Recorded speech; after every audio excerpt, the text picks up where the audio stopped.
वक्त की एक बड़ी खबर सीवान जिले के से आ रही है, जहां पे बीजेपी के पूर्व सांसद ओम प्रकाश यादव के घर पे कुछ अपराधियों द्वारा हमला किया गया है।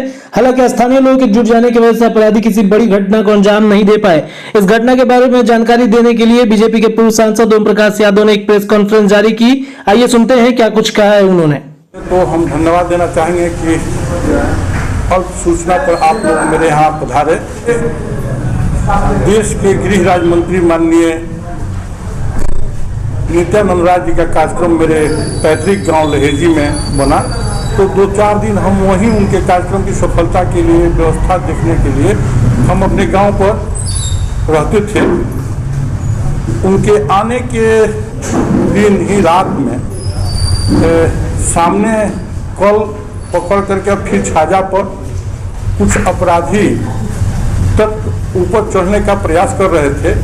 मेरी पत्नी जगी थी और उसने हल्ला किया कि कौन है, पुलिस बुलाओ। तो आवाज़ सुन करके उन लोग नीचे कूद करके भागने का काम किए, लेकिन उन लोगों का एक थैला, एक झोला जो छूट गया। और बार एसपी साहब को फोन करने के बाद भी वो संज्ञान में नहीं लेते, मोबाइल नहीं उठाते। लेकिन महदेवा ओपी प्रभारी आए, उस झोला को ले गए।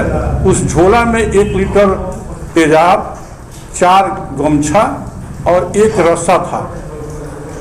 चूंकि अपराधी और अपराध के खिलाफ मेरा संघर्ष हमेशा जारी रहा है और जन के साथ, मृत्यु के साथ वह समाप्त होगा। हम कभी अपराधियों के साथ समझौता नहीं किए हैं। अपराध और अपराधी के खिलाफ हमेशा संघर्ष किए हैं, आगे भी करते रहेंगे। लेकिन जिला प्रशासन को बार फोन करने के बाद भी एसपी साहब ने मेरा फोन नहीं उठाया। हम धन्यवाद देना चाहेंगे बिहार सरकार को और प्रदेश के डीजीपी महोदय को, अपने बड़े भाई, क्योंकि उन्होंने मेरा फोन रिसीव किया और मिलने का समय कल 4 बजे अपने ऑफिस में बुलाए और हमने पूरी घटना की जानकारी उनको दी है। और उनको हमने कहा है कि महदेवा मालवीय नगर में हमारे घर के सामने एक मास्टर साहब का घर है, वहाँ से मोटरसाइकिल चोरी हुई।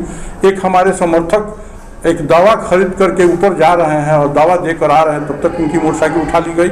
कम से कम 50 मोटरसाइकिल इस मोहल्ले से, इस अगल बगल से चोरी हुई है और लगभग 1 दर्जन घरों में कम से कम चोरी हुई है। जिला प्रशासन इसका संज्ञान ले, पहली बात। दूसरी बात, अगर हमारे समर्थक, मेरे शुभचिंतक के साथ कोई अप्रिय घटना होती है तो इसकी सारी जवाबदेही जिला प्रशासन को होगी।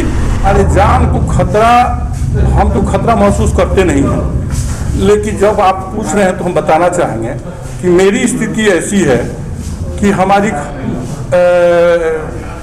आरजेडी से तो खतरा है ही, लेकिन अब एनडीए के नेताओं से भी मेरी जान की खतरा है। ये कहते बेहिचक हम कहते हैं, क्योंकि हमारे एनडीए में भी अपराधी तत्व सक्रिय हो गए हैं, अपराधियों को अपने गाड़ी में बैठा करके घुमा रहे हैं। और हमने एक स्टेटमेंट दिया था कि सिर्फ अपराध रोकना प्रशासन और सरकार की जवाबदेही नहीं होती है, जनप्रतिनिधियों की भी होती है। अगर जनप्रतिनिधि निष्पक्ष होकर के शरीफ लोगों के साथ लेकर घूमे तो बात समझ में आती है। लेकिन कोई जनप्रतिनिधि अगर अपराधी को अपने गाड़ी में बैठाता है तो अपराधी का हौसला दुगुना बढ़ जाता है।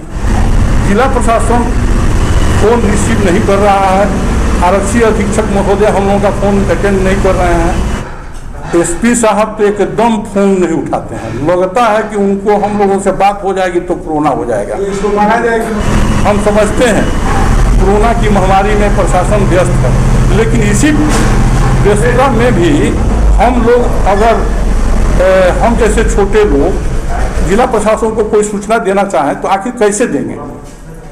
हम मिलने के लिए समय तो मांग नहीं है, हम सूचना देना चाह रहे हैं कि अमुक जगह ऐसी बात हो रही है। शासन और प्रशासन के खिलाफ निश्चित रूप से आपराधिक घटनाएं बढ़ी है हमारे सीमान में। आप देखेंगे कि मोटरसाइकिल छीनना, अपहरण करना, माँ बहनों के साथ आबरू, उनके इज्जत और आबरू के साथ खिलवाड़ करना, वीर शहीदों का यह धरती अपराधियों के कृत्य से कलंकित, अपमानित होती रही है। आज दुख के साथ कहना पड़ रहा है कि इतने संघर्ष के बाद भी अपराधियों का हौसला बढ़ा है और आपराधिक घटनाएं भी बढ़ी।